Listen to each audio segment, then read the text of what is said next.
മരണപ്പെട്ടു. അതിലുപരിയായി നമ്മുടെ കേരളത്തിൽ നിന്ന് അർജുൻ എന്നൊരു സുഹൃത്ത് ഇത്ര ദിവസമായും അദ്ദേഹത്തിന്റെ മൃതദേഹം കണ്ടുകെട്ടാനോ അതല്ലെങ്കിൽ അത് ഇവിടെ ഉണ്ട് എന്നുള്ളതോ മാത്രമല്ല, അദ്ദേഹം ഓട്ടിയിരുന്ന വാഹനം ആ ലോറിയും ഇതുവരെ കണ്ടുകിട്ടിയിട്ടില്ല എന്നുള്ളത് 4-5 ദിവസമായപ്പോൾ വലിയ മനോവേദനയുണ്ടാക്കി. അതുകൊണ്ട് രാവിലെ 8 മണിക്ക് ഞാൻ വീട്ടിൽ നിന്ന് പുറപ്പെടുന്നു.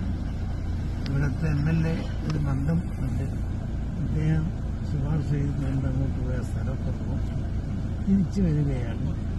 വലിയൊരു മഹാദുരന്തമാണ് ഇവിടെ സംഭവിച്ചത്.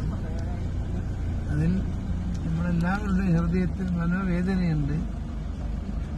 അർജുന്റെ മൃതദേഹം വളരെ പെട്ടെന്ന് കണ്ടുകെട്ടട്ടെ എന്ന് ദൈവത്തോട് പ്രാർത്ഥിക്കുകയാണ്.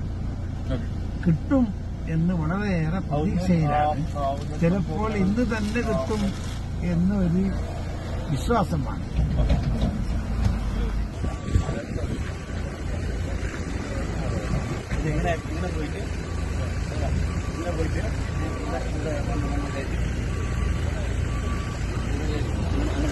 അവിടെ 6 വീടുണ്ടായി അപ്പുറത്ത് അതും പോയി.